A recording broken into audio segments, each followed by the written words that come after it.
झाड़ियों में लघु शंका करने गई और ये बोली कि वह अंधेरा हो रहा है, तू मेरे साथ आ जा। और इन्हीं झाड़ियों में उसका देवर बैठा था। रात के 10-11 बजे उस देवर ने चक्कू मार कर जो है अपने भाई की हत्या कर दी, हनीमून पर हत्या कर दिया। और कहीं ड्रम वाला केस आपने देखा था। तो फिलहाल हरियाणा में भी ऐसा केस हो गया है कि भाई पत्नी ने अपने प्रेमी के साथ मिलकर हत्या कर दी। और राम राम भाई, सारे नाम था रेगुलर रविंद्र नैन और अगर भाई सावित्री। एक टाइम था जब सावित्री यमराज से भी लड़ गई थी अपने पति ने बचाने के लिए, लेकिन यो मामला जो मैं फिलहाल थारते दिखाऊंगा तो उन्हें सुनकर था हमारा आन हो जाओगे। और यो मामला के लगातार ऐसे मामले चल रहे हैं कि भाई पत्नी जो है अपने प्रेमी के साथ मिलकर पति की हत्या कर दो। और भी कई मामले ऐसे हैं भाई पति भी पत्नी की हत्या कर दो, वो अलग मैटर है। लेकिन फिलहाल जो मामला मैं आपको बताने जा रहा हूँ, यो मामला सफेदों के पास है, जयपुर गाँव और बुढ़ा खेड़ा के आसपास का जो एरिया पड़ा है। यहाँ एक पत्नी रात ने अपने पति तनु कहा भाई चल मुझे लघु शंका करवा के लाए, यानी कि समझ गया आप, जो अपने देसी भाषा में क्या करा भाई घूमने फिरने। तो इधर की साइड जो है पत्नी अपने पति के साथ जाओगे भाई मेरा लघु शंका लग रही है, मैंने लघु शंका करवा लिया। इधर की साइड की बात है, इसके परले का नहीं, झाड़ियों में जो भट्ठा है फिलहाल महालक्ष्मी भट्ठा है, इसमें जो है वो 1-1.5 महीना पहले आए थे मुजफ्फरनगर से। पति का नाम जो है साजिद और पत्नी का नाम जो है भाई गुलफ्सा नाम है, एक बार शायद मैं कंफर्म कर दूं। पत्नी का नाम जो बताया है भाई गुलफ्सा का जो अपने चचेरे देवर के साथ भाई संबंध थे। और यहाँ पर अपने पति के साथ जब रात न आई तो रात ने अपने चचेरे देवर के साथ मिलकर अपने पति की हत्या कर दी। यो मामला आप लगातार देखने चल रहा है भाई किस तरीके से। पहले भी मैटर आपने देखे कि भाई एक हनीमून पर हत्या कर दिया और कहीं ड्रम वाला केस आपने देखा था। तो फिलहाल हरियाणा में भी ऐसा केस हो गया है कि भाई पत्नी ने अपने प्रेमी के साथ मिलकर हत्या कर दी। और नू बताया जा रहा है कि भाई लगभग 5-6 साल पहले जो ये है साजिद और गुलफ्सा की शादी हुई थी, लेकिन कुछ समय बाद ही जो है वो गुलफ्सा जो है उसका संबंध है उसके चचेरे देवर के साथ हो गया था, जिसका नाम है भाई मोहम्मद खालिद।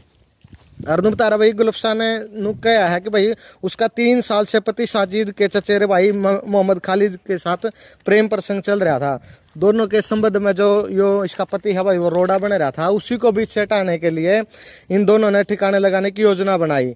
10 जून को उसने अपना प्रेमी मोहम्मद खालिद जो है वो बुलाया कि भाई आजा इसने ख़त्म करेंगे और फिर अपने बीच में कोई नहीं रहेगा। देख रहे हो कितनी बड़ी बात है। नु क्या करते भाई पति पत्नी का 7 जन्म का वो संबंध हो है, 7 जन्मों तक का नाता है।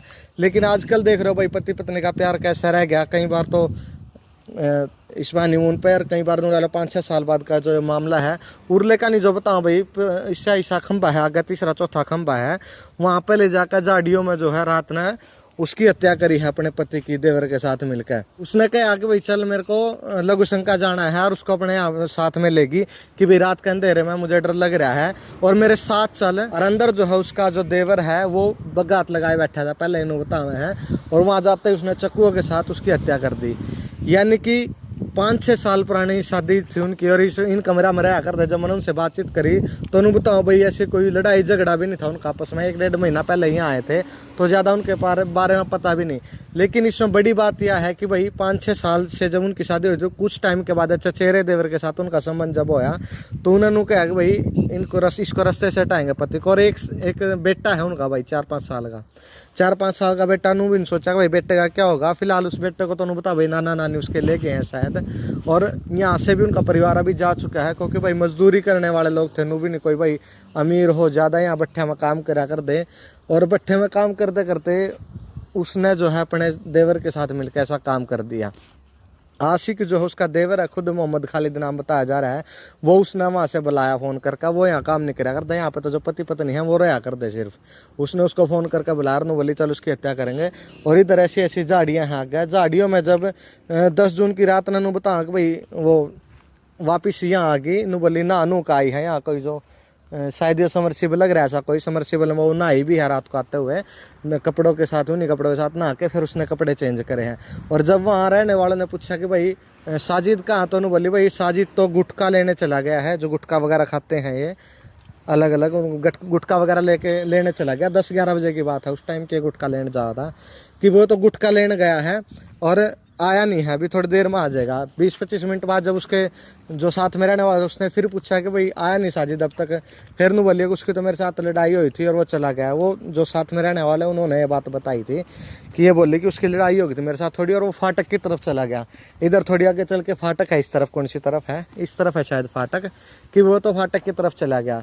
और पूरी रात जो है वो आया नहीं। और नू बताऊँ कि भाई वो बार बार 10-15 मिनट में वहाँ से बार बार आवे थी और फिर चली जाओ थी। नू कह रही थी भाई मेरे को तो पेट में समस्या हो रही है, यानी कि सोच वगैरह की दिक्कत हो रही है, बार बार जाना पड़ रहा है, ऐसा कुछ बताया।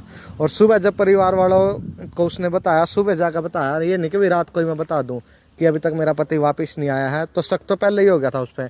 जो साथ वाले उन्होंने पहले ही कहा था भाई इसने रात को ही क्यों नहीं परिवार को बताया, रात को ही ढूंढने की कोशिश क्यों नहीं की। लेकिन बाद में जब 1-2 दिन बाद इस साइड जाकर उनकी डेड बॉडी को ढूंढा, मिले, मतलब वो यहाँ से स्मेल आ रही थी 1.5-2 किलोमीटर से पहले से ही। फिर जाकर उसके पति की लाश मिली, और लाश मिलने के बाद भी उसने एक्सेप्ट नहीं करा था। फिर पुलिस ने जब कार्रवाई करी, तफ्तीश करी, तो सारा मामला जो है उसने उगला कि मेरा प्रेम प्रसंग मेरे ही चचेरे देवर के साथ चल रहा था, और साजिद जो है वो हमारे प्रेम प्रसंग में रोड़ा बना रहा था। ये देख लो भैया, इनकी गुलफ्सा जो पत्नी है उसने अपने 5-6 साल पुराना जो उसका पति था और एक बेटा था, प्यारा सा बच्चा, कहाँ भाई 4 साल का बेटा है, ना तो उसके बारे में सोची और ना किसी और चीज़ के बारे में सोची। यानी कि समाज की सोच चल रहा है, क्या ऐसा प्यार भी हो रहा है? अब जो 7 जन्मों का वादा पति पत्नी ले हुए हैं वो सिर्फ इतना ही रह गया भाई? कहीं तो नु क्या अगर भाई अभी जो पीछे मामला आया था, आपने देखा था कि अनमोल पर भी ऐसा मामला होया है, और एक ड्रम वाला मामला, और लगातार ऐसे मामले चल रहे हैं। और हरियाणा में एक और मामला आया था भाई, भिवानी में एक रील बनाने वाली जो लड़की थी, उसने भी अपने पति की ऐसे हत्या कर दी थी, वो बाइक पे लेके गई थी। यानी कि बेटे भी जो हैं अब सेफ नहीं है। लगातार ये कमेंट्स भी आपने वीडियो में दिखे हैं, और हमने भी कई जगह ये मामले देखने में मिल रहे हैं लगातार। तो समाज की सोच जा रहा है कि कमी है भाई, संस्कारों की कमी है, या मामला एक कह दिया कर ना कि भाई एक मामला होता दिखने लग जाकर तो वो लगातार रिपीट होने लग जाकर है। कैसा मामला हो रहा है, कैसे ये मामले रुक सका भाई, इस पर भी विचार होना चाहिए, और कड़ी से कड़ी सजा भाई इनको मिलनी चाहिए। क्योंकि जो संसार का सबसे पवित्र रिश्ता, जो 7 जन्मों का वादा क्या जाया करा भाई, 7 जन्मों का वादा रहता पति पत्नी का, तो वो भी अब कुछ दिनों का रह गया है। और प्यार किस ओर जा रहा हो भी था हम देश को हो। फिलहाल ये सफीदा का मामला आप लोगों ने देखा, और लेकर नहीं दिखाऊं, ऐसा मतलब 3-4 खंबा है लगभग, जहाँ जाकर मैं थोड़ी आगे चल कर आपने दिखाता भी, ऐसी झाड़ियाँ हैं, मतलब वहाँ झाड़ियों में ही वो लघु शंका करने गई। ऐसी झाड़ी आगे हैं, झाड़ियों में वो लघु शंका करने गई, और ये बोली कि वो अंधेरा हो रहा है तू मेरे साथ आ जा। और इन्हीं झाड़ियों में उसका देवर बैठा था। रात के 10-11 बजे उस देवर ने चक्कू मार कर जो है अपने भाई की हत्या कर दी। यानी कि प्रेम प्रसंग के चलते यह हत्या हुई है। शुरू में तो कहा जा रहा था कि भाई गुमशुदा है, लेकिन फिर इस बात से राज उठ गया। और सफीदों के जयपुरी दरगाह, हरी दर आगे बहादुरगढ़ गाँव है भाई, तो इसके आसपास का महालक्ष्मी भट्ठा है, यहाँ का जो मामला है। फिलहाल आप लोगों ने वीडियो देखी है, आप लोग के कुछ कहने इस बारे में मैंने कमेंट में ज़रूर बताइए। और पति पत्नी का रिश्ता जो इतना 7 जन्मों का वादा करता वो छोटा कैसे हो गया, भी मेरे बताइए। क्या सोशल मीडिया इन चीज़ों का कारण है, या प्रेम ख़त्म ही हो गया है, क्या कारण है इसने लेकर, तो हम जरूर अपने कमेंट करियो। और ये तो देख लो भाई, ना कोई पीछा कर वाला था ना और कोई, अपना बैठा हुआ काम करा कर दे पति पत्नी। ऐसी क्या चीज़ हुई कि भाई इतना बड़ा कदम उस पत्नी ने उठाया। फिलहाल पकड़ लिया गया है जो आरोपी है, पत्नी को भी और उसके देवर को भी। आप लोगों आके कुछ कहना इस बारे में कमेंट में ज़रूर बताइए भाई। और ऐसे काम जो है जो होने चाहिए भाई, पति पत्नी में तो उनको भी प्यार से रहना चाहिए। और कहीं ना कहीं अगर कोई कमी लगा है तो पत्नी ने या पति ने दोनों ने मिलकर उसको ख़त्म करने की कोशिश करनी चाहिए। क्योंकि बाद में ऐसे मामले होने के बाद कुछ नहीं बचता, वो जेल में चले गए, जेल में थोड़ी रहोगे। ये बातें सोचनी चाहिए, इतना बड़ा कदम नहीं उठाना चाहिए। फिलहाल के कुछ कहना कमेंट में ज़रूर बता दियो। राम राम सारा में।